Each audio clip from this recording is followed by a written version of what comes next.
144 साल बाद प्रयागराज में महाकुंभ मेला लगा हुआ है, जहां देश से नहीं बल्कि विदेश से भी श्रद्धालु भाग ले रहे हैं।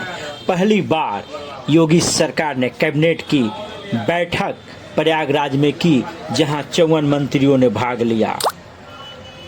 यूपी में 7 जिलों को मिलाकर नया धार्मिक सर्किट बनेगा। योगी सरकार ने यह बातें कहा और योगी सरकार ने कैबिनेट बैठक में अच्छी बातें बोला, जो साधु संतों के लिए बहुत काफ़ी खुशी का समय है।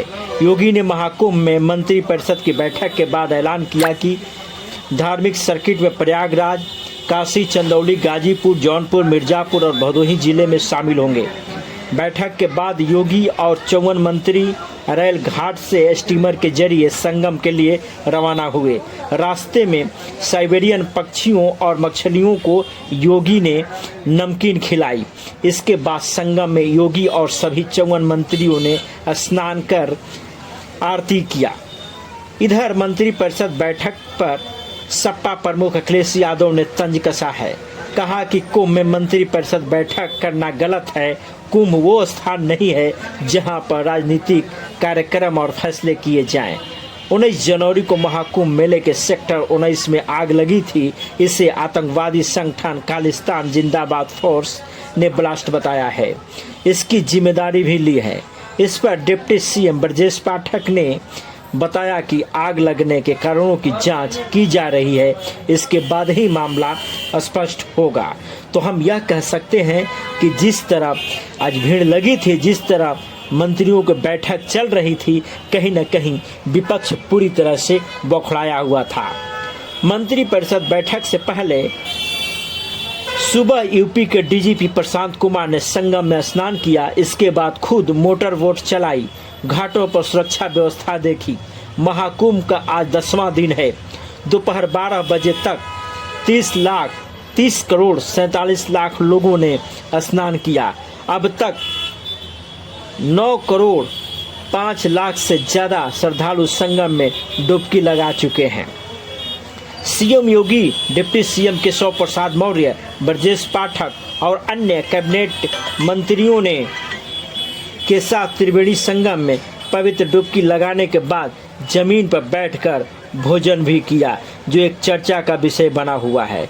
प्रयागराज और वाराणसी समेत 7 जिलों को मिलाकर धार्मिक क्षेत्र के प्रस्ताव को कैबिनेट से मंजूरी भी मिल गई है। इसमें प्रयागराज, वाराणसी, चंदौली, गाजीपुर, जौनपुर, मिर्ज़ापुर और भदोही जिले शामिल है। प्रयागराज वाराणसी आगरा के म्यूनिसिपल बांड जारी होंगे। टाटा टेक्नोलॉजी के सहयोग से यूपी के 62 राजकीय औद्योगिक प्रशिक्षण संस्थानों का अपग्रेडेशन किया जाएगा। 5 सेंटर की स्थापना की जाएगी। प्रयागराज के साथ ही पूरे क्षेत्र का सस्टेनेबल डेवलपमेंट किया जाएगा। जैसे लखनऊ में SCR बनाया है, वैसे ही चित्रकूट और प्रयागराज को मिलाकर विकास करेंगे। प्रयागराज, विंध्याचल और काशी को एक नया एक्सप्रेसवे भी मिलेगा। प्रयागराज और वाराणसी समेत 7 जिलों को मिलाकर धार्मिक क्षेत्र के प्रस्ताव पर मुहर लगाई गई है। प्रयागराज में 4 लेन ब्रिज बनेगा। योगी ने कहा, महाकुंभ में पहली बार यूपी का पूरा मंत्रिपरिषद मौजूद है। प्रयागराज से जुड़े मुद्दों पर चर्चा की गई। यूपी के एरोस्पेस और डिफेंस अनइम्प्लॉयमेंट की पॉलिसी नए सिरे से बनाई जाएगी। कुछ नए निवेश प्रस्ताव आए हैं। इनमें से एक मिर्ज़ापुर में 10,000 करोड़ से अधिक का प्रस्ताव है। दूसरा मुरादाबाद का है। युवाओं के लैपटॉप और टैबलेट वितरण पर भी चर्चा की गई। बलरामपुर में अटल बिहारी वाजपेयी के नाम पर KGMU के सैटेलाइट सेंटर को मेडिकल कॉलेज के रूप में संचालित किया जाएगा। इसके अलावा बागपत, हाथरस और कासगंज में PPP मॉडल पर मेडिकल कॉलेज संचालित किए जाएंगे। तो यानी योगी सरकार ने जिस तरह एक बड़ा फैसला लिया है, स्वाभाविक है कि विपक्ष में बौखलाहट है और यही कारण है कि विपक्ष तरह तरह का बयान भी दे रहा है।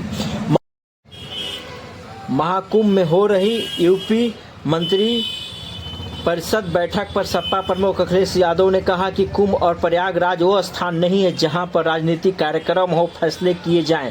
कुंभ के स्थान पर बैठक करना राजनीतिक है। हम में से बहुत से वे लोग हैं जो गंगा स्नान कर आए हैं होंगे, तस्वीर भी नहीं डाली होगी। तो यानी कहीं ना कहीं हम यह कहें कि विपक्ष में बौखलाहट है।